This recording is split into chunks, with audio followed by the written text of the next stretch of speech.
സകലത്തിൻ്റെയും സൃഷ്ടാവായ അത്യുന്നതനായ ദൈവത്തിന് നമുക്ക് നന്ദി പറയാം. ഈ ശുശ്രൂഷയെ പ്രതി പിതാവ് തൻ്റെ സ്നേഹത്താൽ നമുക്ക് വേണ്ടി ചെയ്യുന്ന എല്ലാ പ്രവൃത്തികളെയും പ്രതി അവിടുന്ന് ഒരുക്കിയിരിക്കുന്നതിനായി നമ്മെ അവിടുന്ന് ശുദ്ധീകരിക്കുന്നതിനെ പ്രതി അവിടുന്ന് നൽകുന്ന വിശ്വാസത്തെയും പ്രത്യാശകളെയും പ്രതി ദൈവസന്നിധിയിൽ നമുക്ക് നന്ദിയുള്ളവരായിരിക്കാം. പിതാവേ, എല്ലാ മഹത്വവും എന്നും എന്നേക്കും അവിടുത്തെ പരിശുദ്ധ നാമത്തിന് ഉണ്ടായിരിക്കട്ടെ. ആമേൻ. പ്രിയപ്പെട്ടവരെ, നാം അതീവ പ്രാധാന്യമുള്ള ഒരു ദൈവവചനം പരിശോധിക്കുകയായിരുന്നു. യോഹന്നാന്റെ സുവിശേഷം 5-ാം അധ്യായം 37-ാം തിരുവചനം. എന്നെ അയച്ച പിതാവ് തന്നെ എന്നെക്കുറിച്ച് സാക്ഷ്യപ്പെടുത്തിയിരിക്കുന്നു. അപ്പോൾ യേശു ക്രിസ്തു വളരെ വ്യക്തമായി പഠിപ്പിക്കുന്നു, ദൈവം ആരെയെങ്കിലും അയച്ചാൽ ആ വ്യക്തിയെക്കുറിച്ച് ദൈവപിതാവിൻ്റെ സാക്ഷ്യമുണ്ടായിരിക്കും. അത് ദൈവം ദൈവപുത്രനെ മാത്രമല്ല അയക്കുന്നത്. 1-ാം വരവിൽ 2000 വർഷങ്ങൾക്ക് മുമ്പ് ദൈവം തൻ്റെ പുത്രനെ അയച്ചു. എന്നാൽ അതിന് വഴിയൊരുക്കാൻ സ്നാപക യോഹന്നാനെയും ദൈവം സ്വർഗത്തിൽ നിന്ന് അയച്ചു. ദൈവത്താൽ അയക്കപ്പെട്ടവനായിരുന്നു യോഹന്നാൻ. അപ്പോൾ ദൈവം അയക്കുന്നത് അത് ദൈവപുത്രനായിക്കോട്ടെ ദൈവിക മനുഷ്യരായിക്കോട്ടെ അവരെക്കുറിച്ച് ദൈവത്തിൻ്റെ സാക്ഷ്യമുണ്ടാവും. അപ്പോൾ ദൈവവചനം പരിശോധിച്ചാൽ കർത്താവിൻ്റെ 2-ാം വരവിൽ ദൈവപുത്രൻ മഹത്വത്തോടെ രാജാധിരാജനായി വരുമ്പോൾ അവന് ശുശ്രൂഷ ചെയ്യാൻ പഴയ പ്രവാചകന്മാർ അയക്കപ്പെടും. അപ്പോൾ അവരെക്കുറിച്ചും ദൈവം അയക്കുന്നവരെക്കുറിച്ചെല്ലാം കർത്താവിൻ്റെ ഗ്രന്ഥത്തിൽ സാക്ഷ്യമുണ്ട്. കാരണം ദൈവത്തെ സ്നേഹിക്കുന്ന, ദൈവത്തിൻ്റെ ഹിതമനുവർത്തിക്കാൻ ആഗ്രഹിക്കുന്ന ഒരു ദൈവത്തിൻ്റെ മകൾ പോലും വഞ്ചിക്കപ്പെടരുത് എന്ന് പിതാവായ ദൈവത്തിന് നിർബന്ധമുണ്ട്. അതവിടുത്തെ ഹിതമാണ്. അതുകൊണ്ട് ദൈവം സാക്ഷ്യം നൽകും. അതുകൊണ്ട് ദൈവത്തിൻ്റെ സാക്ഷ്യം സ്വീകരിക്കുന്ന ആരും വഞ്ചിക്കപ്പെടില്ല. 1 യോഹന്നാൻ 5:9 മനുഷ്യരുടെ സാക്ഷ്യം നാം സ്വീകരിക്കുന്നെങ്കിൽ ദൈവത്തിൻ്റെ സാക്ഷ്യം അതിനേക്കാൾ ശ്രേഷ്ഠമാണ്.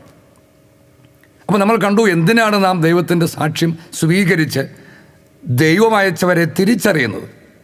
നമ്മൾ പഠിച്ചു യോഹന്നാന്റെ സുവിശേഷം 6-ാം അധ്യായം 28-29 വചനങ്ങളിൽ നമ്മളിത് പഠിച്ചു. അവർ യേശുവിനോട് ചോദിച്ചു, ദൈവഹിതമനുസരിച്ച് പ്രവർത്തിക്കുന്നവരാകാൻ ഞങ്ങൾ എന്തു ചെയ്യണം?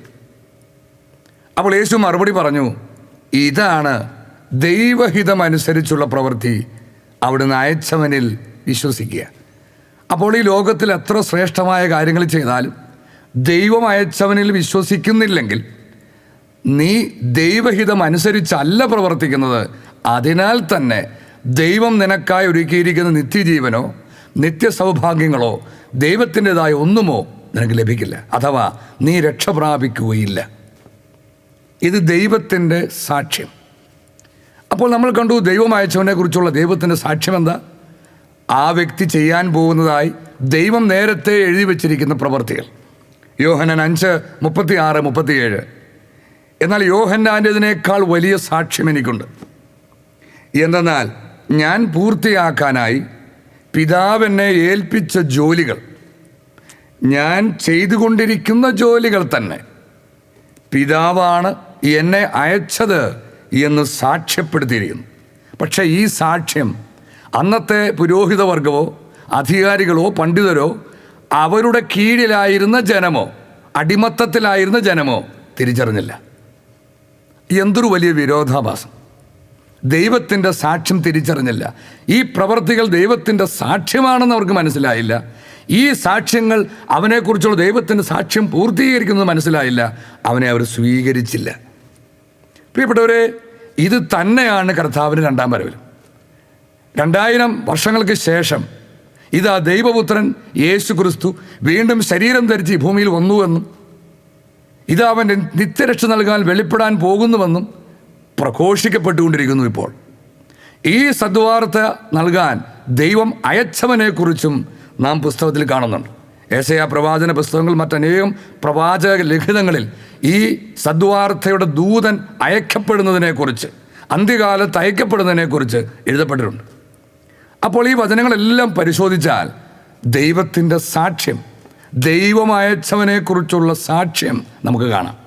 എന്നാൽ 2000 വർഷങ്ങൾക്ക് മുമ്പ് ദൈവം അയച്ചവനെക്കുറിച്ചുള്ള സാക്ഷ്യം അന്നത്തെ അധികാരവർഗവും പണ്ഡിതരും ഗ്രഹിക്കാഞ്ഞതുപോലെ തന്നെ അവൻ്റെ രണ്ടാം വരവിലും ഈ സാക്ഷ്യം സ്വീകരിക്കാനോ ഈ സാക്ഷ്യങ്ങൾ തിരിച്ചറിയാൻ പോലുമോ അവർക്ക് കഴിയുന്നില്ല. ഇന്ന് കഴിയുന്നില്ല മനുഷ്യന്.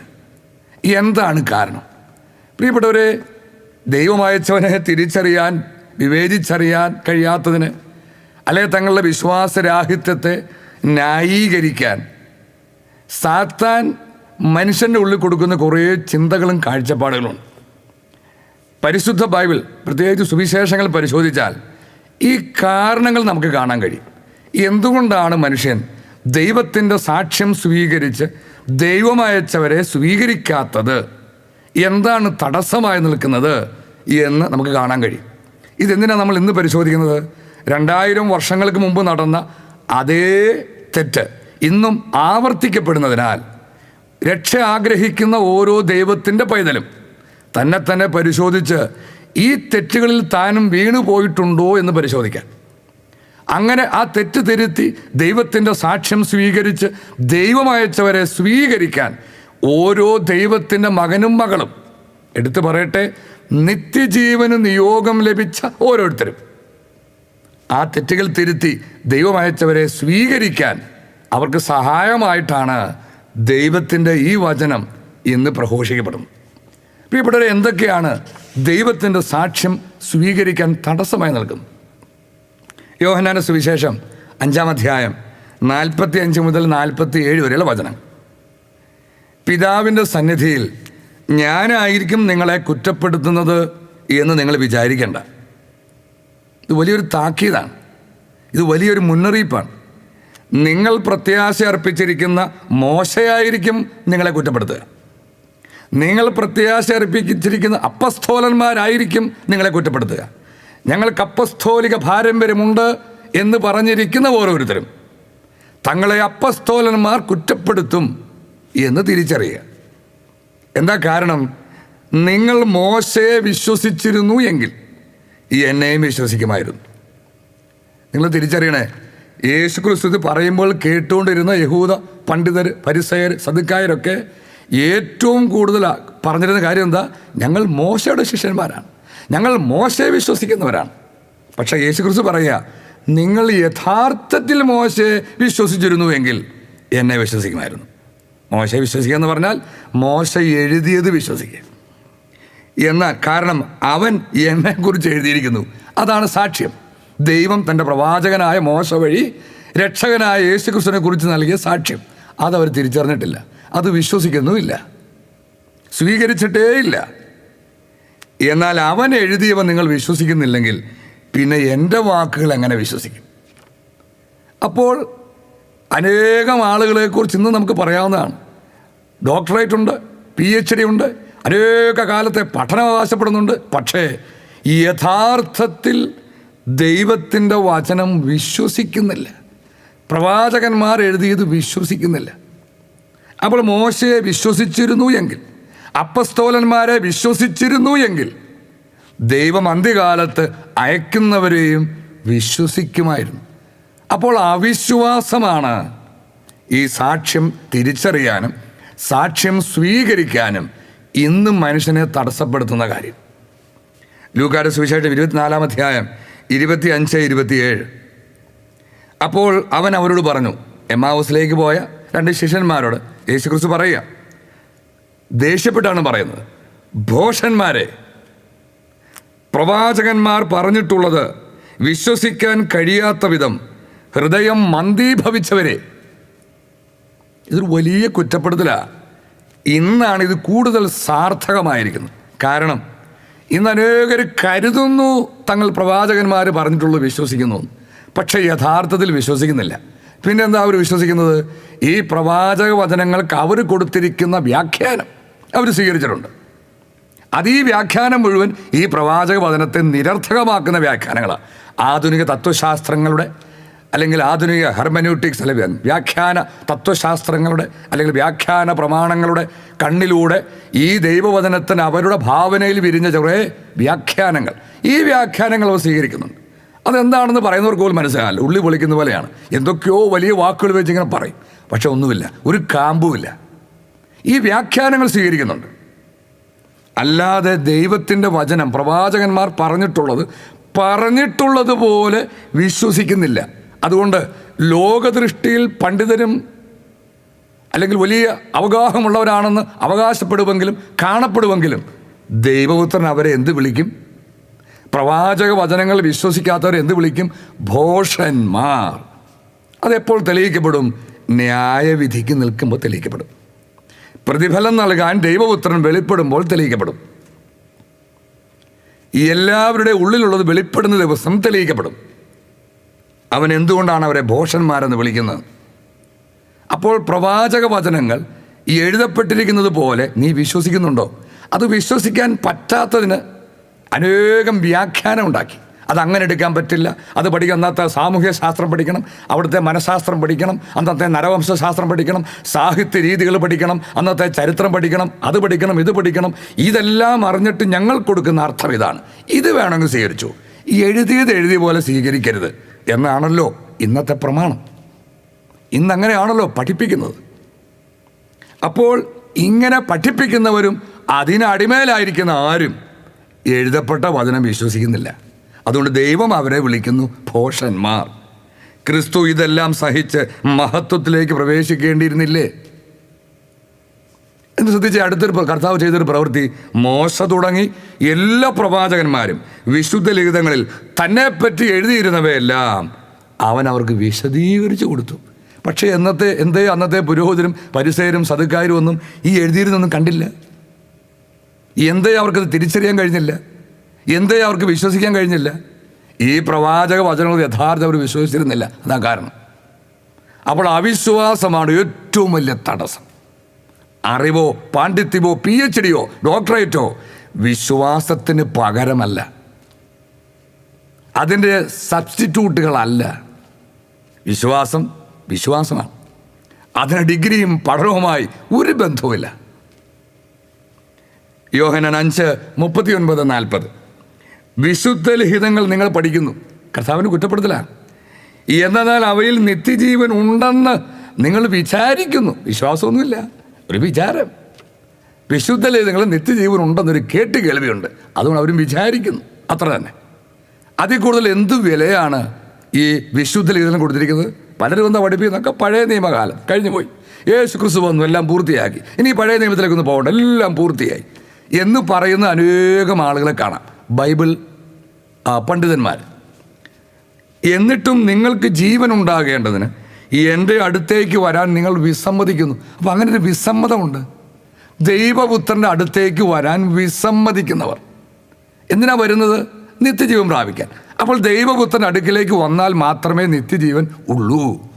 ഇത് വളരെ ഗൗരവമുള്ള കാര്യമാണ്. കാരണം 2000 വർഷങ്ങൾക്ക് മുമ്പ് യേശു ക്രിസ്തു ഈ ഭൂമിയിൽ നിന്ന് പോകുമ്പോൾ അവൻ തന്നിട്ട് പോയ വാഗ്ദാനമാണ് നിത്യജീവൻ. അതിപ്പോഴും വാഗ്ദാനമാണ്. ആരും ഇതുവരെ നിത്യജീവൻ പ്രാപിച്ചിട്ടില്ല. യേശു ക്രിസ്തു വെളിപ്പെടണം. അവൻ്റെ 2ാം വരവിലാണ് നിത്യജീവൻ നമുക്ക് ലഭിക്കുന്നത്. അതുകൊണ്ട് നിത്യജീവൻ ലഭിക്കാൻ നിത്യജീവൻ തരാൻ വരുന്ന ദൈവപുത്രൻ്റെ അടുക്കിലേക്ക്, വീണ്ടും വരുന്ന ദൈവപുത്രൻ്റെ അടുക്കിലേക്ക് വരണം. അല്ലാതെ നിത്യജീവൻ ഇല്ല എന്ന് അവൻ തന്നെ വ്യക്തമായി പറഞ്ഞിട്ടുണ്ട്. പക്ഷേ അത് വരാൻ വിസമ്മതിക്കുന്നവരുണ്ട്.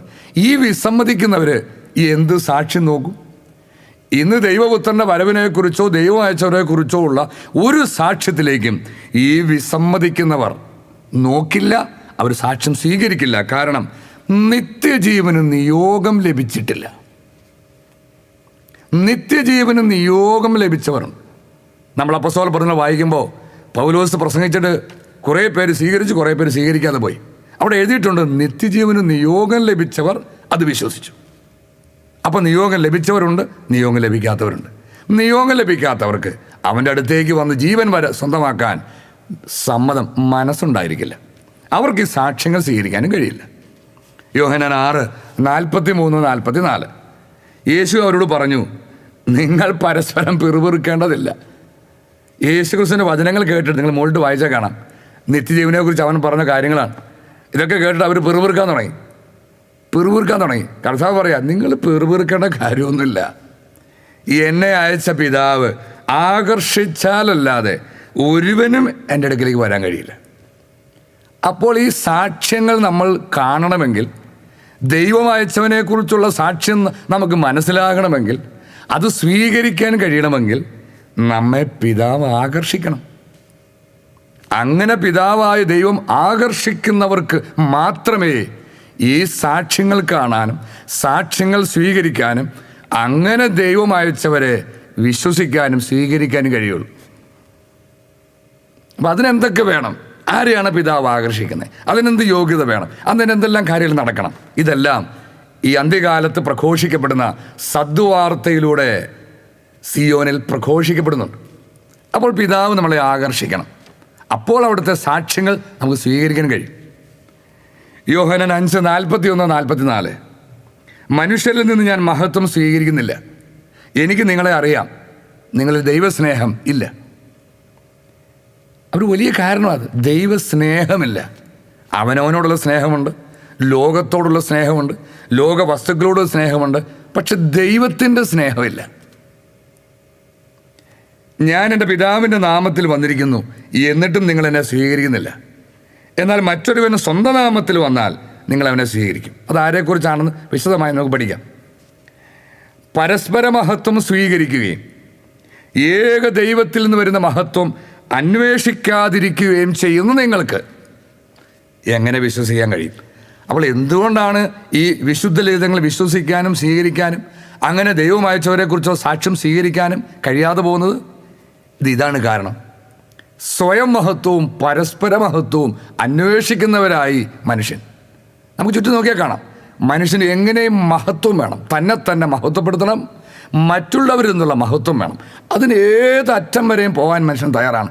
ഏത് നാടകം കളിക്കാനും തയ്യാറാണ്, ഏത് അഭിനയം കാഴ്ചവെക്കാനും തയ്യാറാണ്, ഏത് നഷ്ടം സഹിക്കാനും തയ്യാറാണ്. മഹത്വം കിട്ടിയാൽ മതി. മറ്റുള്ളവരുടെ മുമ്പിൽ തന്നെ ഉയർത്തണം, മറ്റുള്ളവർ തന്നെയും ഉയർത്തണം.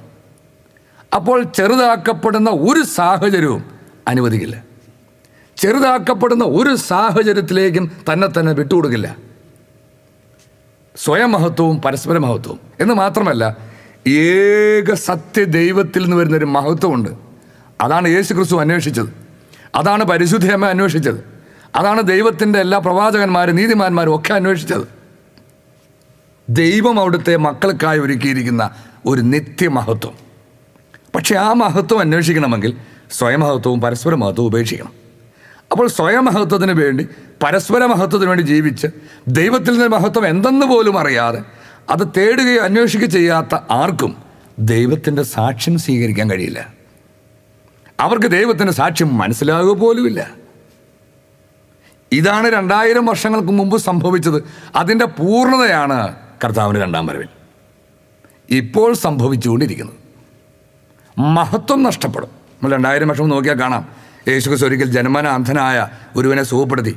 അത് അനേകരെ വിശ്വസിക്കാൻ ഇടയാക്കി. പക്ഷേ സിനഗോഗിൽ നിന്ന് പുറത്താക്കപ്പെടും. ഈ ലോകത്തിൽ മനുഷ്യൻ്റെ പ്രശംസ പോവും, ഈ ലോകത്തിൽ നാണം കെടും, ഈ ലോകത്തിൽ ഒറ്റപ്പെടും. അതിന് വയ്യ. അതുകൊണ്ട് അവനിലുള്ള വിശ്വാസം, യേശുക്രിസ്തുള്ള വിശ്വാസം അനേകർ ഏറ്റുപറഞ്ഞില്ല എന്ന് എഴുതപ്പെട്ടിരിക്കുന്നു സുവിശേഷത്തിൽ. ഇത് തന്നെയാണ് ഇപ്പോഴും സംഭവിക്കുന്നത്. അപ്പോൾ ഇങ്ങനെയുള്ള ആർക്കും കർത്താവിൻ്റെ സാക്ഷ്യം വിശ്വസിക്കാനോ സ്വീകരിക്കാനോ കഴിയില്ല. ഇവിടെ മറ്റൊരു പ്രധാന കാരണം യോഹന്നാൻ 8:45-47. ഞാൻ സത്യം പറയുന്നത് കൊണ്ട് നിങ്ങൾ എന്നെ വിശ്വസിക്കുന്നില്ല. അതെന്താ അങ്ങനെ? അവരൊക്കെ സത്യം വിശ്വസിക്കുന്ന അവകാശപ്പെട്ടവരല്ലേ, അവനെ കേട്ടുകൊണ്ടിരുന്നവർ. ഞങ്ങൾ സത്യം അറിയുന്നവരാണ്, ഞങ്ങൾ സത്യവിശ്വാസികളാണെന്ന് പറയുന്നവരാണല്ലോ അന്നും ഇന്നും. എന്തേ സത്യം പറഞ്ഞിട്ടത് വിശ്വസിക്കാൻ കഴിയാത്തത്? ഇന്നതും ആവർത്തിക്കപ്പെടുന്നുണ്ടോ? ആവർത്തിക്കപ്പെടുന്നുണ്ടെങ്കിൽ എന്തേ തിരിച്ചറിയാൻ പോകുന്നത്? നിങ്ങളിൽ ആർക്കെന്നിൽ പാപം തെളിയിക്കാൻ കഴിയും? ഞാൻ സത്യമാണ് പറയുന്നതെങ്കിൽ എന്തുകൊണ്ട് നിങ്ങൾ എന്നെ വിശ്വസിക്കുന്നില്ല? അതിന് കാരണം കർത്താവ് പറയുന്നുണ്ട്, ദൈവത്തിൽ നിന്നുള്ളവൻ ദൈവത്തിൻ്റെ വാക്ക് ശ്രവിക്കുന്നു. ദൈവം സത്യവാനാണ്, സത്യസ്വരൂപനാണ്. അപ്പോൾ സത്യവാനായ ദൈവത്തിൽ നിന്നുള്ളവൻ അഥവാ സത്യത്തിൽ നിന്നുള്ളവർ ദൈവത്തിൻ്റെ വാക്ക് ശ്രവിക്കും. സത്യത്തിൽ നിന്നുള്ളവർ ദൈവത്തിൻ്റെ സാക്ഷ്യം സ്വീകരിക്കും. കാരണം ദൈവത്തിൻ്റെ സാക്ഷ്യം സത്യമാണ്. ദൈവത്തിൻ്റെ വചനമാണ്, ത്തിലൂടെയാണ് അവിടുന്ന് സാക്ഷ്യം നൽകുന്നത്. അപ്പോൾ സത്യത്തിൽ നിന്നുള്ളവർ ദൈവം നൽകുന്ന, ദൈവം അയച്ചവരെക്കുറിച്ചുള്ള സത്യസാക്ഷ്യം തിരിച്ചറിയും, അത് സ്വീകരിക്കും. സിമ്പിൾ. അതിന് വേറെ കാരണങ്ങളൊന്നുമില്ല. നിങ്ങൾ ദൈവത്തിനുള്ളവരല്ല, അതുകൊണ്ട് നിങ്ങൾ അവ ശ്രവിക്കുന്നില്ല.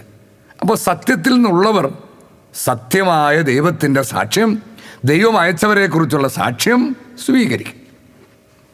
പ്രഭാഷകൻ 27:9 പക്ഷികൾ സ്വന്തം വർഗത്തോട് കൂട്ടുചേരുന്നത് പോലെ സത്യസന്ധത സത്യസന്ധനോട് ചേരുന്നു. അപ്പോൾ സത്യസന്ധനോടുകൂടെ എന്താണ് സത്യമെന്ന് ദൈവോധന പഠിപ്പിക്കുന്നു. ദൈവത്തിൻ്റെ വചനമാണ് സത്യം. അല്ലാതെ മനുഷ്യനും പറയുന്ന മാനുഷിക കാഴ്ചപ്പാടിലെ സത്യത്തെക്കുറിച്ചല്ല ഇവിടെ പറയുന്നത്. ദൈവം തന്നെയായ ദൈവത്തിൻ്റെ വചനം, ജീവൻ നൽകുന്ന, സൗഖ്യം നൽകുന്ന, മാനസാന്തരപ്പെടുത്തുന്ന, സൃഷ്ടിക്കുന്ന ജീവൻ്റെ ദൈവത്തിൻ്റെ സത്യവചനം. ആ സത്യം ആരോടുകൂടെ ചേരും? സത്യസന്ധനോടുകൂടെ ചേരും. സത്യത്തിൽ നിന്നുള്ളവരോട് കൂടെ മാത്രം ചേരും. അപ്പോൾ അങ്ങനെയുള്ളവർക്ക് മാത്രമാണ് ദൈവത്തിൻ്റെ സാക്ഷ്യം സ്വീകരിക്കാൻ കഴിയുള്ളൂ. യോഹന്നാൻ 8:18-19 എന്നെക്കുറിച്ച് ഞാൻ തന്നെ സാക്ഷി നൽകുന്നു, എന്നെ അയച്ച പിതാവും എന്നെക്കുറിച്ച് സാക്ഷി നൽകുന്നു. പക്ഷേ സാക്ഷ്യമൊന്നും അവർ സ്വീകരിച്ചില്ല. ഇത് തന്നെ കർത്താവിൻ്റെ രണ്ടാം വരവിൽ ദൈവം അയച്ചവനെക്കുറിച്ചുള്ള സാക്ഷ്യങ്ങളുണ്ട്, പക്ഷേ ഈ സാക്ഷ്യം ആരും കാണില്ല. അപ്പോൾ അവർ ചോദിച്ചു, നിൻ്റെ പിതാവ് എവിടെയാണ്? നിൻ്റെ പിതാവ് എവിടെയാണ്? ഈ പിതാവിനെയാണ് അവർ ദൈവം എന്ന് വിളിച്ച് ആരാധിക്കണേ. ആ ദൈവത്തിൻ്റെ പേരിലാണ് ഈ പ്രബോധനങ്ങളും പഠനങ്ങളും എല്ലാം. പക്ഷേ അവർ ദൈവത്തിനോട് ചോദിക്കുക, നിൻ്റെ പിതാവ് ആരാണ്? അപ്പോൾ ഒരു കാര്യം നമുക്ക് ഉറപ്പാണ്, അവർക്ക് ദൈവത്തിനെ അറിയില്ല, പിതാവിനെ അറിയില്ല. അതാണ് ഉത്തരം പറയുന്നത് യേശു ക്രിസ്തു. യേശു പറയുന്നു, നിങ്ങൾ എന്നെ ആകട്ടെ എൻ്റെ പിതാവിനെ ആകട്ടെ അറിയുന്നില്ല. പക്ഷേ ആ ദൈവത്തിൻ്റെ പേരിൽ അധികാരം കൈയാളുന്ന, സിംഹാസനങ്ങൾ വാഴുന്ന, പ്രബോധനങ്ങൾ നൽകുന്ന, പഠിപ്പിക്കുന്ന വലിയൊരു സമൂഹമാണ്. ദൈവത്തെ അറിയുന്നു, ഈ ലോകത്തിൽ മറ്റാരേക്കാളും ഞങ്ങളാണ് ദൈവത്തെ അറിയുന്നവർ എന്ന് അവകാശപ്പെടുന്നവരുടെ കർത്താവ് പറയുന്നത്, നിങ്ങൾ എന്നെയും അറിയുന്നില്ല, എൻ്റെ പിതാവിനെയും അറിയുന്നില്ല. അപ്പോൾ ദൈവത്തെ അറിയുന്നു എന്ന് കരുതുക മാത്രം ചെയ്യുന്ന ഒരു സമൂഹം, ഇത് ഏറ്റവും കൂടുതൽ സാർത്ഥകമായിരിക്കുന്നത് അന്ത്യകാലത്താണ്. കാരണം അന്ത്യകാലത്ത് ദൈവവിചാരം പോലും ലോകത്തിൽ നിന്ന് അറ്റുപോകുന്നു എന്നാണ് എഴുതപ്പെട്ടിരിക്കുന്നത്. അപ്പോൾ ദൈവത്തെ അറിയാത്തതിനാൽ ദൈവത്തിൻ്റെ സാക്ഷ്യം അവർ സ്വീകരിക്കുന്നില്ല. എന്നെ അറിഞ്ഞിരുന്നു എങ്കിൽ എൻ്റെ പിതാവിനെയും അറിയുമായിരുന്നു. അപ്പോൾ ദൈവവചനം യഥാർത്ഥത്തിൽ അറിയുന്നവരാണ്, ദൈവവചനം യഥാർത്ഥത്തിൽ സ്വീകരിക്കുന്നവരാണ് ദൈവത്തെ അറിയുന്നവർ. കാരണം നാം ആരും ദൈവത്തെ കണ്ടിട്ടില്ല, ദൈവത്തെ നാം കേട്ടിട്ടില്ല. നാം ദൈവത്തെ അറിയുന്നതും അനുഭവിക്കുന്നതും ദൈവവചനത്തിലൂടെയാണ്, ഏറ്റവും അടിസ്ഥാനപരമായി. അപ്പോൾ ദൈവവചനം വിശ്വസിക്കാത്തവന്, അങ്ങനെ ദൈവത്തെ അറിയാത്ത ഒരാൾക്ക് എങ്ങനെ ദൈവത്തിന് സാക്ഷ്യം സ്വീകരിക്കാൻ കഴിയും? മനുഷ്യൻ കരുതുന്നതല്ല ദൈവം, ദൈവം അവിടുത്തെ പുത്രൻ നമുക്ക് വെളിപ്പെടുത്തി തരുന്നവനാണ്. അങ്ങനെ എഴുതിയിരിക്കുന്നത്. ആരും ഒരിക്കലും ദൈവത്തെ കണ്ടിട്ടില്ല, എന്നാൽ ദൈവം തന്നെയായ അവിടുത്തെ ഏകജാതനാണ് പിതാവിനെ നമുക്ക് വെളിപ്പെടുത്തി തരുന്നത്. അപ്പോൾ അങ്ങനെ വെളിപ്പെടുത്തി പിതാവിനെ അറിയും തോറും അവിടുത്തെ വാക്കുകൾ നാം വിശ്വസിക്കും, സാക്ഷ്യങ്ങൾ നാം സ്വീകരിക്കും. അപ്പോൾ ദൈവത്തെ അറിയാത്തതാണ് ഈ സാക്ഷ്യം സ്വീകരിക്കാൻ കഴിയാത്തതിന് കാരണം. മത്തായി 21:31-32 യേശു പറഞ്ഞു, സത്യമായി ഞാൻ നിങ്ങളോട് പറയുന്നു, ചുങ്കക്കാരും വേശ്യകളും ആയിരിക്കും നിങ്ങൾക്ക് മുൻപേ സ്വർഗരാജ്യത്തിൽ പ്രവേശിക്കുക. എന്തെന്നാൽ യോഹന്നാൻ നീതിയുടെ മാർഗത്തിലൂടെ വന്നു, നിങ്ങളെ സമീപിച്ചു, നിങ്ങൾ അവനിൽ വിശ്വസിച്ചില്ല. യോഹന്നാനെ ദൈവം അയച്ചവനാ, ദൈവത്താൽ അയക്കപ്പെട്ടവനായിരുന്നു. എന്നാൽ ചുങ്കക്കാരും വേശ്യകളും അവനിൽ വിശ്വസിച്ചു. അപ്പോൾ ദൈവം ആ വിശ്വാസത്തിന് കൊടുക്കുന്ന വില നോക്കിക്കേ. നാം വിശ്വാസത്താലാണ് നീതീകരിക്കപ്പെടുന്നത്, പ്രവൃത്തിയാലല്ല. അപ്പോൾ വിശ്വാസം എന്ന വരത്തിൻ്റെ, ദാനത്തിൻ്റെ ശ്രേഷ്ഠത എത്രയാണെന്ന് നാം ധ്യാനിക്കണം. നിങ്ങളത് കണ്ടിട്ടും അവനിൽ വിശ്വസിക്കത്തക്ക വിധം, ദൈവം അവനെക്കുറിച്ച് നടത്തിയ സാക്ഷ്യം സ്വീകരിക്കത്തക്ക വിധം നിങ്ങൾ അനുദപിച്ചില്ല. അപ്പോൾ എന്താ ദൈവത്തിൻ്റെ സാക്ഷ്യം സ്വീകരിക്കാൻ തടസ്സമായിരിക്കുന്നൊരു കാര്യം? അനുതാപരാഹിത്യം. തങ്ങളുടെ തിന്മകൾ ദൈവസന്നിധിയിൽ തിന്മയാണെന്ന് തിരിച്ചറിയാനോ, ആ തിന്മകൾ ദൈവത്തെ വേദനിപ്പിക്കുന്നു എന്ന് കണ്ട് ആ തിന്മകൾ ഉപേക്ഷിക്കാനോ മനസ്സില്ലാത്ത അനുതാപരഹിതമായ ഹൃദയ കാഠിന്യമാണ് ദൈവത്തിൻ്റെ സാക്ഷ്യം സ്വീകരിക്കാൻ ഇന്നും മനുഷ്യനെ തടസ്സപ്പെടുത്തുന്ന ഏറ്റവും വലിയ കാരണം. ഇന്ന് മനുഷ്യൻ തിന്മ ചെയ്യുന്നത് മാത്രമല്ല, ആ തിന്മയിൽ അഭിമാനിക്കുകയും അനേകം ദൈവസന്നിധിയിലെ തിന്മയെ നന്മയാക്കി ചിത്രീകരിച്ച് അതിലൊക്കെ ആനന്ദിക്കുകയും ആഘോഷത്തോടെ രമിക്കുകയും ചെയ്യുന്ന ഒരു സമയമാണ് നാം ജീവിക്കുന്ന തലമുറ. അവർക്കെങ്ങനെ വിശ്വസിക്കാൻ കഴിയും? അവർക്കെങ്ങനെ ദൈവത്തിൻ്റെ സാക്ഷ്യം സ്വീകരിക്കാൻ കഴിയും? അനുതാപരഹിതമായ ഹൃദയ കാഠിന്യം മൂലം ദൈവത്തിൻ്റെ സാക്ഷ്യം അവർ തള്ളിക്കളയും. അപ്പോൾ അനുദപിക്കാൻ കഴിയാത്തതാണ് ദൈവം അയച്ചവരെക്കുറിച്ചുള്ള ദൈവത്തിൻ്റെ ഇന്ന് ദൈവം നൽകുന്ന സാക്ഷ്യം. ദൈവം അയച്ചവരോട് ദൈവം ചെയ്യുന്ന പ്രവർത്തികളാകുന്ന സാക്ഷ്യം തിരിച്ചറിയാനോ സ്വീകരിക്കാനോ ഇന്ന് മനുഷ്യൻ കഴിയാത്തത്. യോഹന്നാൻ 12:37-40. അവൻ വളരെ അടയാളങ്ങൾ അവിടെ മുൻപാകെ പ്രവർത്തിച്ചെങ്കിലും അവൻ അവരിൽ വിശ്വസിച്ചില്ല. ഈ അടയാളങ്ങളെല്ലാം ദൈവത്തിൻ്റെ സാക്ഷ്യമായിരുന്നു. അവൻ ചെയ്തുകൊണ്ടിരിക്കുന്ന പ്രവൃത്തികൾ ദൈവമാണ് അവനെ അയച്ചതെല്ലാം സാക്ഷ്യമായിരുന്നു, പക്ഷേ വിശ്വസിച്ചില്ല. അപ്പോൾ അടയാളം കിട്ടാത്തതുകൊണ്ടല്ല വിശ്വസിക്കാത്തത്, ദൈവം സാക്ഷ്യം നൽകാത്തതുകൊണ്ടല്ല വിശ്വസിക്കാത്തത്. യേശയ്യാ പ്രവാചകൻ പറഞ്ഞ വചനം പൂർത്തിയാകേണ്ടതിനാണ് ഇത്. പൂർത്തിയായതുകൊണ്ടാണ് ഇത് എന്നല്ല 2000 വർഷം എഴുതി വെച്ചിരിക്കുന്നത്. പൂർത്തിയാകേണ്ടതിനാണിത്. എപ്പോൾ പൂർത്തിയാകുന്നു? അവൻ്റെ രണ്ടാം വരവിൽ, യേശു ക്രിസ്തുവിൻ്റെ രണ്ടാം വരവിൽ പൂർത്തിയാകാനിരിക്കുന്ന പ്രവചനം. എന്താണ് പ്രവചനം? കർത്താവേ, ഞങ്ങളുടെ സന്ദേശം ആര് വിശ്വസിച്ചു? കർത്താവിൻ്റെ ഭുജം ആർക്കാണ് വെളിപ്പെട്ടത്? അതുകൊണ്ട് അവർക്ക് വിശ്വസിക്കാൻ കഴിഞ്ഞില്ല. അപ്പോൾ ദൈവത്തിൻ്റെ ഭുജം, ദൈവം നൽകിയ സന്ദേശത്തിൽ, ഈ സന്ദേശം നൽകിയ ദൈവത്തിൻ്റെ ആത്മാവിനെ അവർക്ക് തിരിച്ചറിയാൻ കഴിഞ്ഞില്ല. അതുകൊണ്ടൊരു വിശ്വസിച്ചില്ല. യേശയ്യാ വീണ്ടും പറഞ്ഞിരിക്കുന്നു, ഇപ്പോൾ പൂർത്തിയാകുന്ന കാര്യം പറഞ്ഞിരിക്കുന്നു. അവർ തങ്ങളുടെ കണ്ണുകൊണ്ട് കാണുകയും ഹൃദയം കൊണ്ട് ഗ്രഹിക്കുകയും അങ്ങനെ അവർ എന്നിലേക്ക് തിരിഞ്ഞ് ഞാൻ അവരെ സുഖപ്പെടുത്തുകയും ഞാൻ അവരെ രക്ഷിക്കുകയും ചെയ്യാതിരിക്കേണ്ടതിന് അവിടുന്ന് ദൈവം അവരുടെ കണ്ണുകളെ അന്ധമാക്കുകയും ഹൃദയത്തെ കഠിനമാക്കുകയും ചെയ്തു. അപ്പോൾ ഈ ആത്മീയ അന്ധതയിലാണ് അവർ. അപ്പോൾ ഈ ആത്മീയ അന്ധതയിലായിരിക്കുന്നവർക്ക് എങ്ങനെ ദൈവത്തിൻ്റെ സാക്ഷ്യം കാണാൻ കഴിയും? എങ്ങനെ ദൈവത്തിൻ്റെ സാക്ഷ്യം വിശ്വസിക്കാൻ കഴിയും? എങ്ങനെ ദൈവം അയച്ചവരെ തിരിച്ചറിയാനും വിശ്വസിക്കാനും കഴിയും? പക്ഷേ ആത്മീയ അന്ധതയിലുള്ളവർ തങ്ങൾ ആത്മീയ അന്ധതയിലാണെന്ന് സമ്മതിക്കുവോ? ഇല്ല. തങ്ങളാണ് ശരിക്ക് കാണുന്നവർ, തങ്ങളാണ് ശരിയായ കാഴ്ചയുള്ളവർ എന്നവർ പറഞ്ഞുകൊണ്ടേയിരിക്കും. പക്ഷേ തങ്ങൾ ആത്മീയ അന്ധതയിലായിരുന്നു എന്ന് തങ്ങൾ ഒരിക്കൽ തിരിച്ചറിയും എന്ന് ജ്ഞാനത്തിൻ്റെ പുസ്തകം 5-ാം അധ്യായത്തിൽ എഴുതിയിട്ടുണ്ട്. ഇത് തിരിച്ചറിയുന്ന സമയത്ത് ഇന്ന് ആത്മീയ അന്ധതയിലായിരിക്കുന്നവർ നടത്തുന്ന ഒരു വിലാപം അവിടെ എഴുതിയിട്ടുണ്ട്. ഞങ്ങൾക്കാണല്ലോ പ്രകാശം നിഷേധിക്കപ്പെട്ടത് എന്നവർ തിരിച്ചറിയുന്ന ഒരു സമയം. അപ്പോൾ ഈ ആത്മീയ അന്ധത കാരണം, അതുമൂലമുള്ള ഹൃദയ കാഠിന്യം കാരണം ദൈവം അയച്ചവരെക്കുറിച്ചുള്ള ദൈവത്തിൻ്റെ സാക്ഷ്യം മനുഷ്യർ തള്ളിക്കളയും. യോഹന്നാൻ 7:45-49. സേവകന്മാർ യേശുക്രിസ്തുവിനെ ബന്ധനസ്ഥരായി കൊണ്ടുവരാൻ അന്നത്തെ അധികാരികൾ പറഞ്ഞുവിട്ട സേവകന്മാർ തിരിച്ചു വന്നപ്പോൾ പുരോഹിത പ്രമുഖന്മാരും പരിസേയരും അവരോട് ചോദിച്ചു. അവരാണ് അവരെ അയച്ചത്. എന്തുകൊണ്ടാണ് നിങ്ങൾ അവനെ കൊണ്ടുവരാഞ്ഞത്?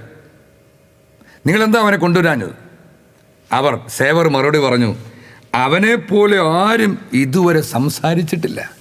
അപ്പോൾ അവൻ്റെ സംസാരത്തിൽ ഈ സേവകർ പോലും ദൈവത്തിൻ്റെ സാക്ഷ്യം കണ്ടു.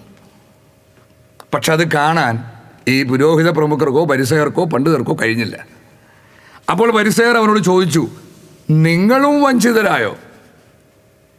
ഇന്ന് യേശുക്രിസ്തുവിൽ വിശ്വസിക്കുന്ന ഒരു വ്യക്തി ഒന്ന് ചിന്തിച്ചു നോക്കിയേ, എന്തൊരു വിരോധാഭാസം.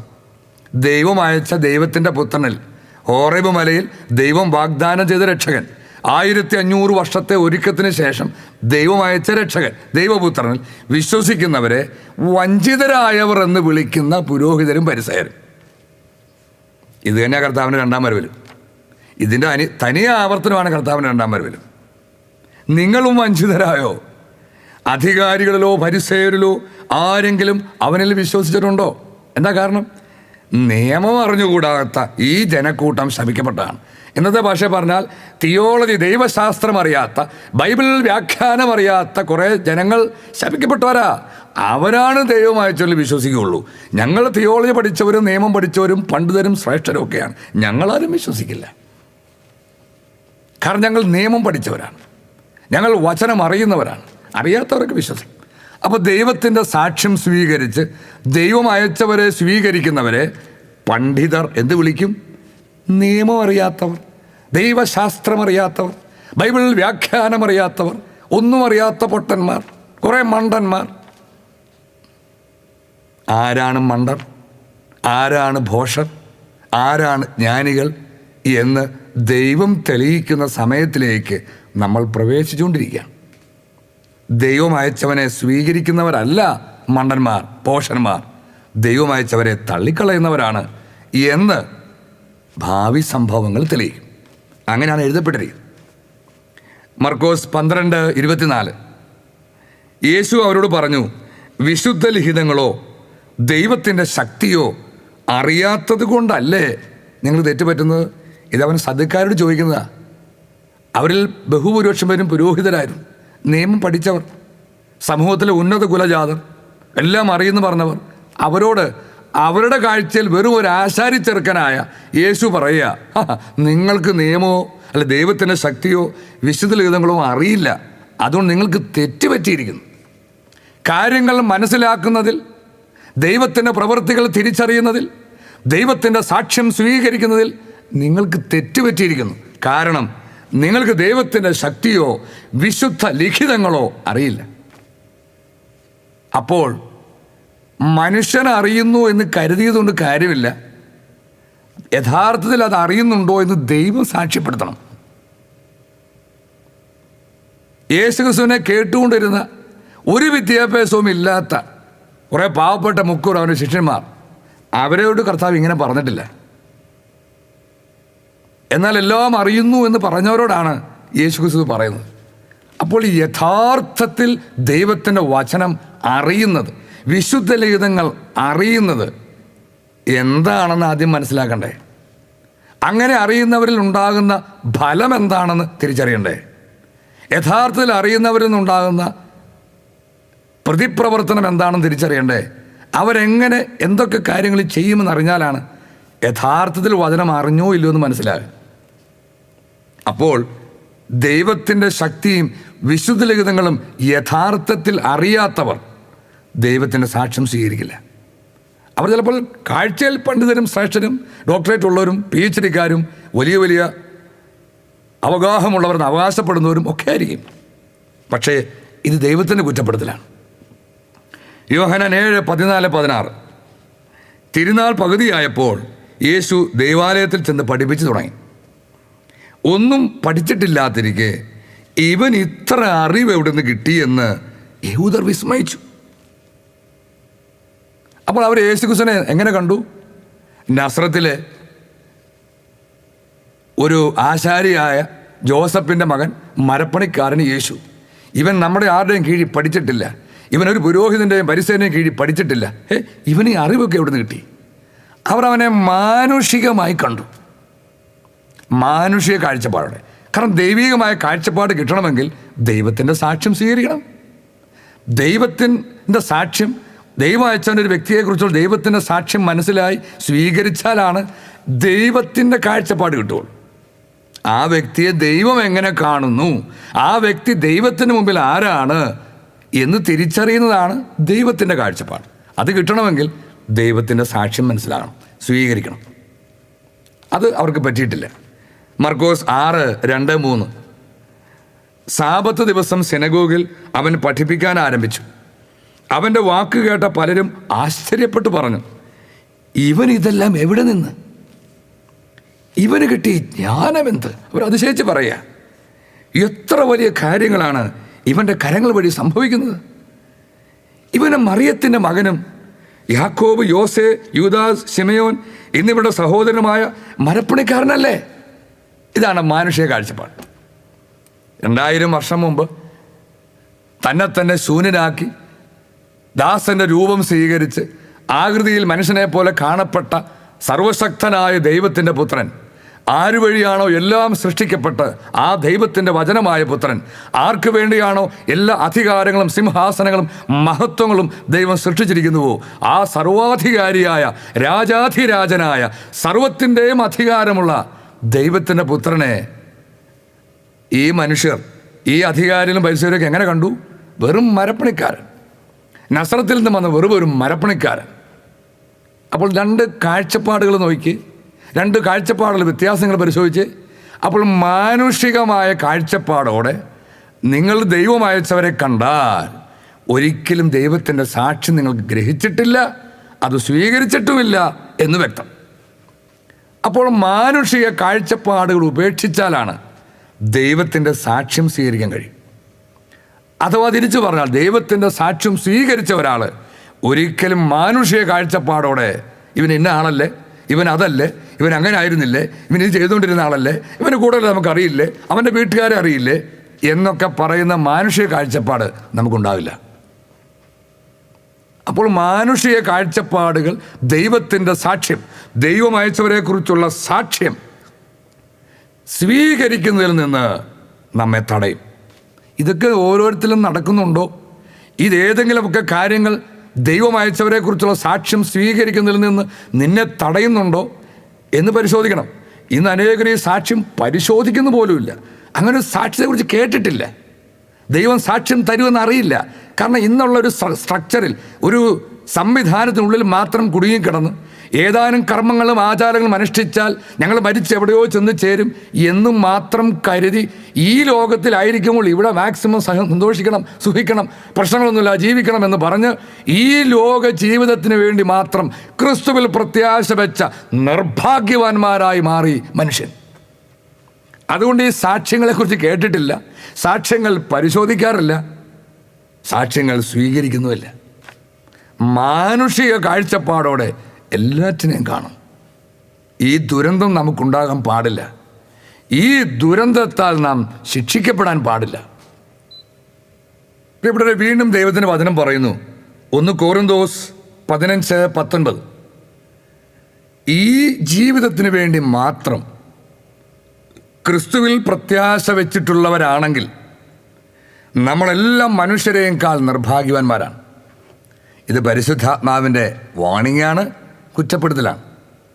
ഇതിങ്ങനെയാണോ ഞാൻ എന്ന് ഓരോ ക്രിസ്തീയ വിശ്വാസിയും പരിശോധിക്കേണ്ട സമയമായി.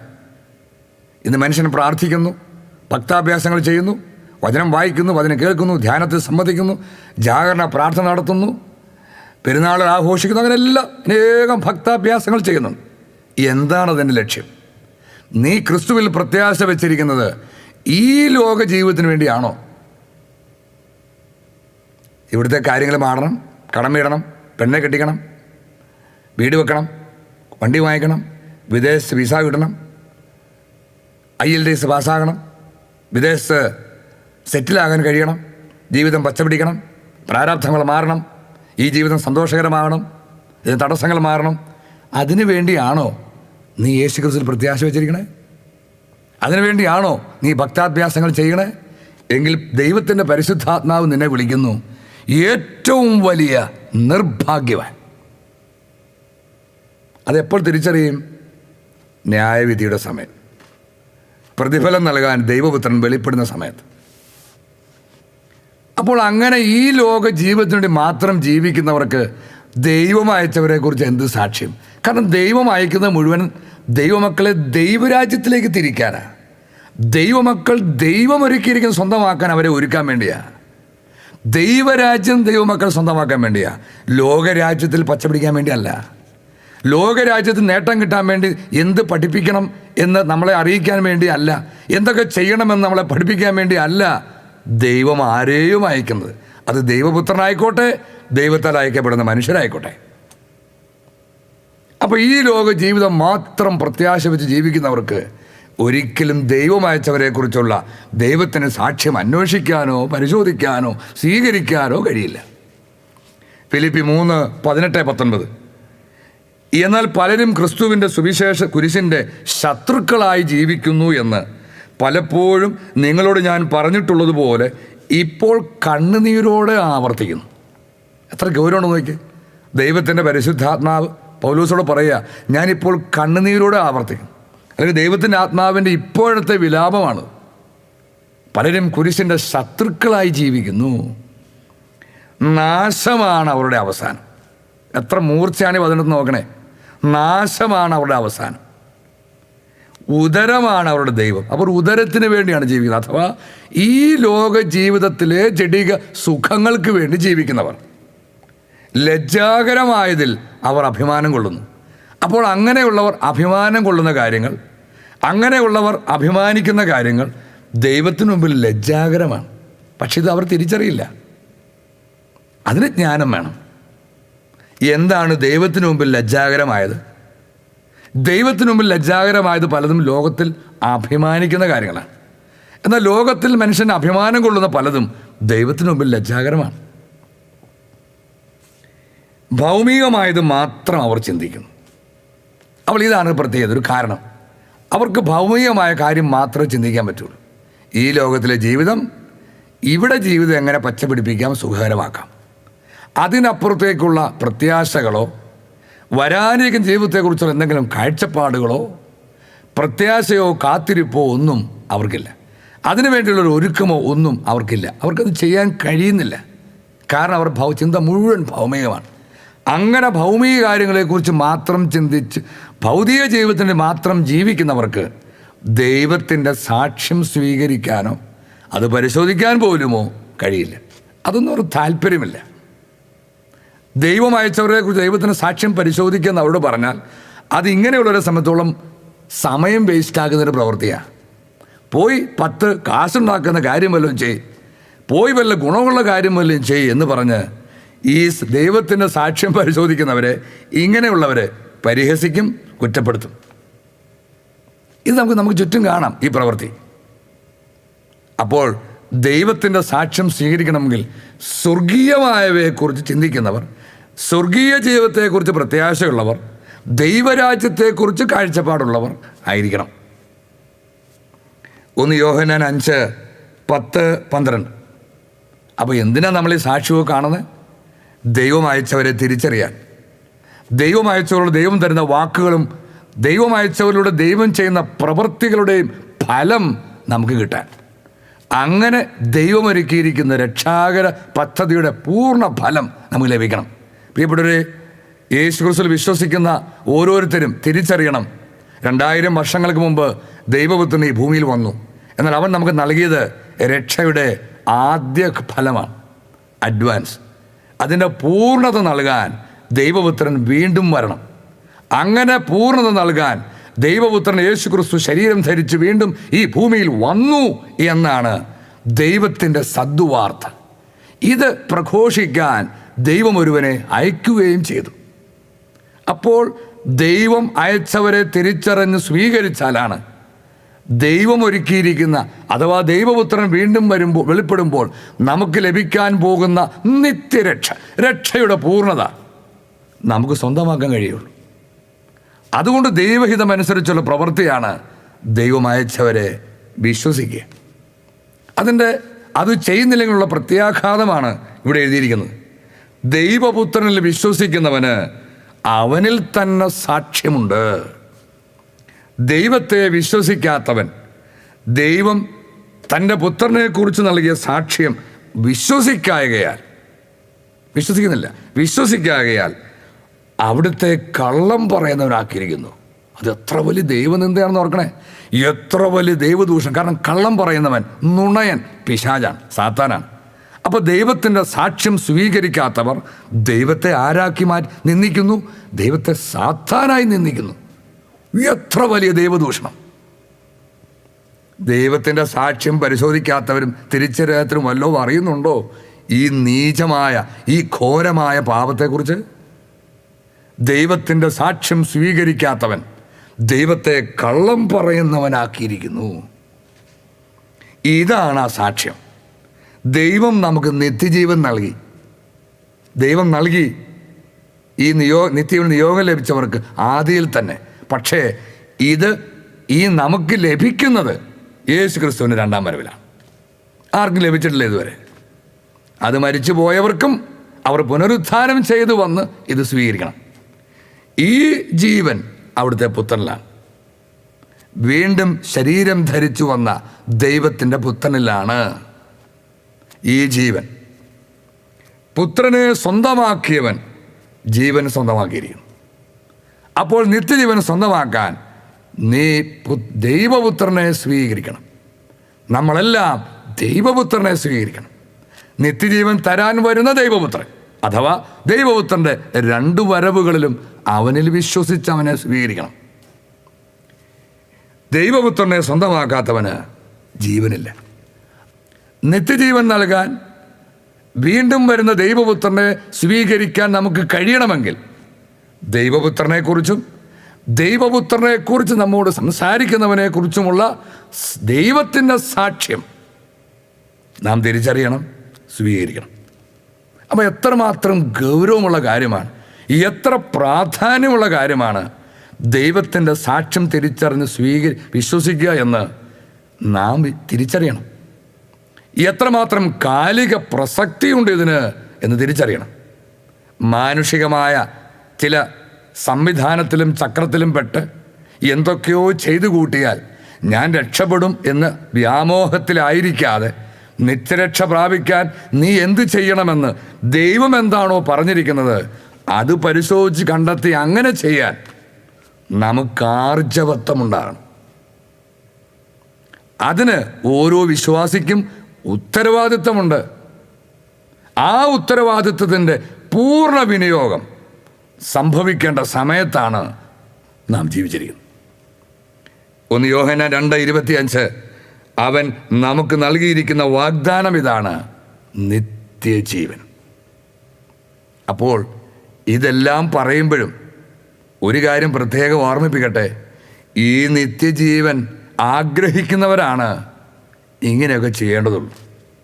നിത്യജീവൻ എനിക്ക് വേണം എന്നാഗ്രഹിക്കുന്ന, എനിക്ക് ലഭിക്കണമെന്ന് ആഗ്രഹിക്കുന്ന, നിത്യജീവൻ എനിക്ക് വാഗ്ദാനം ചെയ്തിരിക്കുന്ന ദൈവത്തിൽ നിന്നും എനിക്കത് സ്വന്തമാക്കണം എന്നാഗ്രഹിക്കുന്ന ഓരോ ദൈവമക്കളും ദൈവമയച്ചവരെക്കുറിച്ചുള്ള സാക്ഷ്യം പരിശോധിക്കട്ടെ. ആ സാക്ഷ്യങ്ങൾ തിരിച്ചറിഞ്ഞ് ദൈവമയച്ചവരെ വിശ്വസിച്ച് സ്വീകരിക്കട്ടെ. അങ്ങനെ ദൈവമൊരുക്കിയിരിക്കുന്ന ജീവൻ സ്വന്തമാക്കട്ടെ. ഇതിന് ഓരോ ദൈവമക്കളെയും, ദൈവത്തിൻ്റെ ഓരോ കുഞ്ഞു പൈതലിനെയും, നിത്യജീവന നിയോഗം ലഭിച്ച ഓരോ ദൈവമക്കളെയും കാരുണ്യവാനായ സ്നേഹനിധിയായ പിതാവ് സഹായിക്കട്ടെ, ശക്തിപ്പെടുത്തട്ടെ, അവരുടെ കണ്ണുകളെ അവിടുന്ന് പ്രകാശിപ്പിക്കട്ടെ എന്ന് പ്രാർത്ഥിക്കുന്നു. അവിടുത്തെ അതിപരിശുദ്ധ നാമത്തിന് എന്നും എന്നേക്കും എല്ലാ പ്രവൃത്തികളിലും എന്നും മഹത്വമുണ്ടാകട്ടെ എന്ന് പ്രാർത്ഥിക്കുന്നു. ആമേൻ.